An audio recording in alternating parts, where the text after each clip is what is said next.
I don't want to make this thing too long. I mean, it's probably boring as it is, but uh,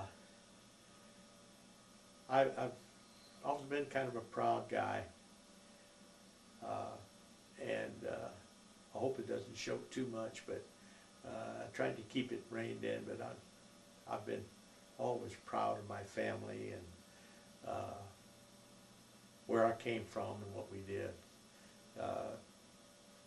I wanted to get this in before maybe the tape played out, but I would like to tell you a little bit of my younger life and me and Carmela while we were living with Giuseppe Vizza, my nana.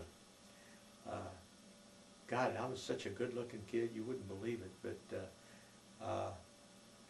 the girls would call me all the time, and it kind of upset Mom. She didn't like these girls doing that. But the thing about it was that it was pretty hard to do, because when they'd call, we didn't have a phone. They'd stand out there on the sidewalk and yell, "Hey, Albert," and I'm just kidding. I know a lot of you have heard these stories before, but I thought maybe I'd record it for posterity. And then another one I like to tell, but I can't tell it anymore. People are tired of hearing it. I played the bugle, as I mentioned earlier, and then I did play the trumpet, and I played with the Texas Yankee Band and marched and all that. And I liked it. I enjoyed it. But playing the trumpet's kind of hard, really.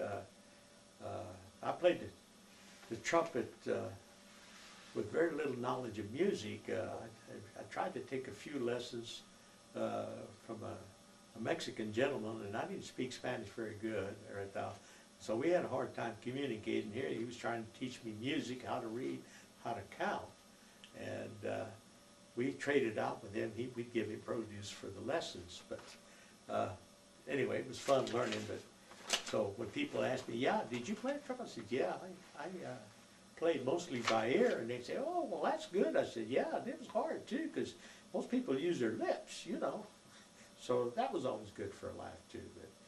But I many years ago heard a famous comedian. I don't remember his name.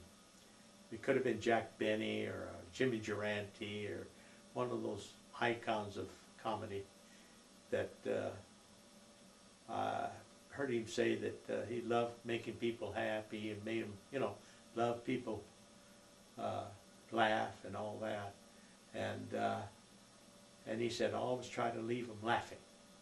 And I thought, golly, that's pretty neat. I going to try to imitate him and do that in my poor way. I've tried to do that through the years. I think it's a pretty nice way to live. And I probably did it very poorly, but I always try to leave people laughing. Well, to end this tape before you guys all fall asleep, there's always remember that there's a famous saying I just love.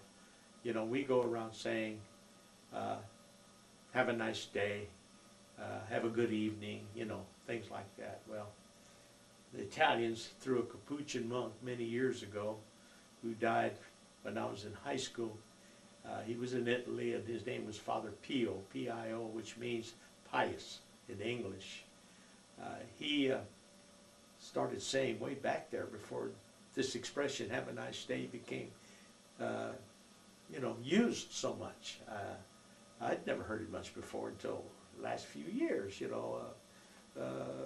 20, 30 years maybe. But he said in Italian, fare una bella giornata, and translated literally means go make a nice day. And so I pass that on to you. Go make a nice day. And God bless you. And I just want to tell you that I grew up in a wonderful time. Poor as church mice and struggling and all that, but it taught me a lot. And I wouldn't trade my life for anybody.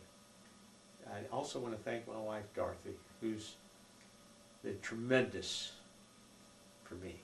She's been just a fantastic partner. And there's an old saying that behind every good man or a great man. Well, I don't think about whether I'm a great man or not, but I tried to be a good man. Is a famous woman, and Dorothy has always been the wind beneath my wings. Thank you, and Padre Nabella Children's Day.